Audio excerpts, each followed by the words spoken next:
Ladies and gentlemen, Hex community of all ages, hey, Jake Freedom here, coming to you live from YouTube for this week's Hex Update Saturday for July 26, 2014. Now, even though we didn't have a patch or anything happen this week here, remember last week we talked about a tournament that's going to happen today.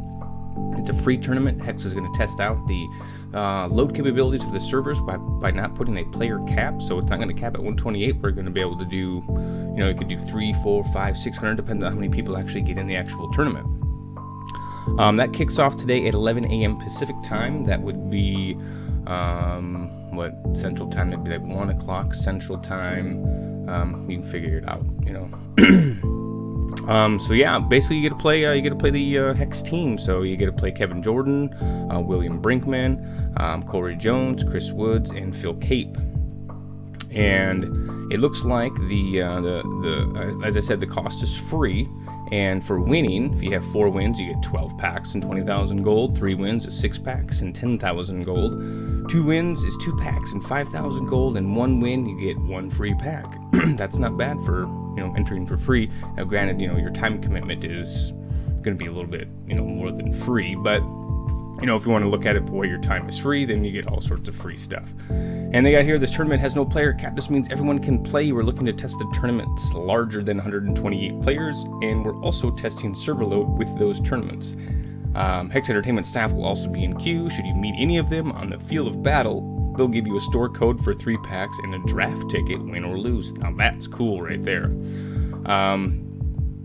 So come help us out, win some prizes too, and they wanted to say thanks. On a separate note, let's take a moment to celebrate the throughout closed beta. You players have competed in over 10,000 tournaments. Have you won one? Do you have any crazy stories from one of your matches? Comment in the forums linked at the bottom of this page and let us know about it. I just kind of want to hear some crazy stories. Secondly, we're currently working on the next patch, which includes upgrades for some of our backend services. With that, we're improving the UI and we're introducing text with improved legibility in the client. We'll need a future patch to adjust how the client processes the text to see the final product in terms of improved text legibility, but we're on our way. You can see some screenshots below. Here's a new login screen. That's kind of cool. Look, it just says beta. It doesn't say closed beta like it does right now, I think. Does it say closed beta or just beta? I don't remember. That's a cool login screen though. I like that. Let's see. Here's the new auction house layout. Actually, just the whole kind of layout here. So you got, yeah, this is a definite improvement. I like it's more aesthetically pleasing. Not that it matters. I mean, game mechanics are far more important to me, make sure everything works properly, but yeah, this looks really nice. They're definitely working hard, so that looks really good there. And this is the old hand, this is the new hand. They're going to kind of, rainbow them or arch them a little bit, to kind of maybe make it easier to look at, or I don't know, because that's how you'd hold your hand for real, because it's hard to hold them straight out. I don't think it really matters which way it is, but I have no preference there. And then again, what's the best nation in the world donation? Remember that next week? August 1st? At 12:01 a.m. Pacific for 48 hours straight. Remember the 2 streamers, Infinus and Ciros. I hope I'm saying his name. Ciros. I don't know if I'm saying his name right, but anyway, they're going to be streaming for 48 hours straight for the Child's Play charity.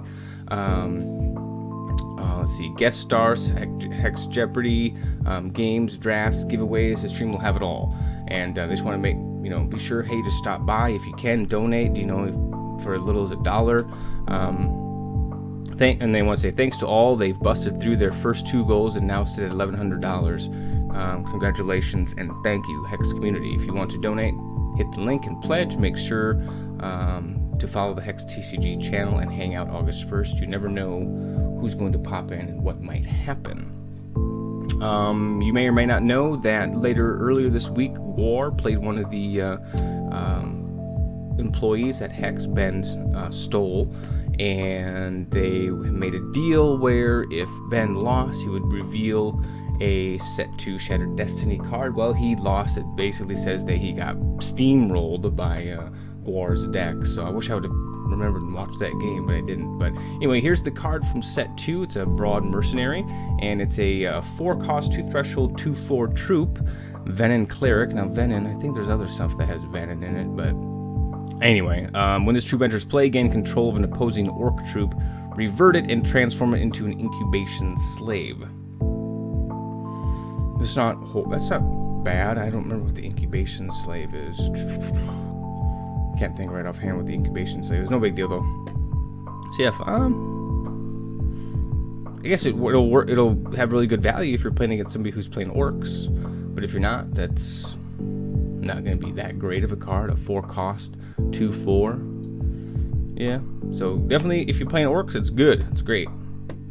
If not, yeah, it's not going to be that bad, that good. The best things in life are free. Our lead writer and resident Lorgoyle, Michael Kirchhoff, wrote a crazy sci-fi novel called The Fifth Beast, and at this very moment you can download it for free to your Kindle. It doesn't get any more free than free. This offer ends Tuesday, July 29th, so go ahead and download your free ebook now. If you don't have a Kindle, you can easily get the free Kindle app for your tablet, phone, PC, or Mac. That might be something I'll have to do. As a side note, the cover art for The Fifth Beast was done by the amazing Philip Akovic, who also created the art for some of the most iconic HEX cards in Set 1, such as Zoltog, Eldritch Dreamer, Incubation Slave, and more. So anyway, FYI, this is not the HEX novel. It's just a side project by a member of the HEX team. Enjoy. So that's about all we have going on this week here. I'm pretty sure we talked about everything else last week. That's not where I wanted to be. Back up right there. So yeah, we talked about all that stuff. So yeah, we're I think we're getting close to having some final stuff implemented, getting some of the UI stuff fixed up. Let's see if Corey blogged today. Nope, still the same blog from last week. So if you guys didn't read the blog from last week that he put on here, you can go to CoreyJones.tumblr.com. Certainly get there. Anyway, back to what I was saying. Yeah, we're, the patches, the quality of life patches, PvE. When is that going to happen? I would rather see player-to-player trading long before PvE comes out, and that might just be me, but I think it would be best to be able to trade back and forth before you get into groups to do raids. Like, hey, I don't have this card. Do you have this card? Can I borrow it? Blah blah blah, whatever. So you have to buy it. Other than that, yeah, summer is basically in full swing around here right now. It's July 26th. As summer comes to a close later, a couple months towards the end of August or end of September, somewhere around there, as it gets colder outside, the amount of videos I do will probably pick up again just as they did last winter. I don't know quite what we're gonna do yet. I do have an ideas for like some Friday videos. Definitely continue still doing the HEX update Saturdays. I was thinking something along the lines of maybe like Freedom Fridays. Maybe that'll be some type of giveaway or some type of challenge. I'm not sure yet. I do really like, I don't know if any of you guys are StarCraft 2 fans. Day 9 he does a Fun Day Monday where it's you got to play StarCraft 2, but you have to follow these certain rules. It'd be kind of, I don't know how I could, I really like that because it's fun. Then he goes and reviews the games, but I don't know how I can incorporate that into HEX, because it's like, well, what do you do? Build a Sapphire deck with only 2 Sapphire cards, and they can't have card draw or flight, or I don't know. So, like I said, anyway, as summer comes to a close in a couple of months, the videos will come back up and we'll have different stuff that we can do. It's just really hard for me to commit time. That's all I want to tell you. I just want to keep you guys updated and informed on that. So other than that, that's all I have this week. If you like the video, please go ahead and give it a thumbs up or comment below. If you want to see more HEX Update Saturdays, be sure to click subscribe down below, and we'll have another video for you soon.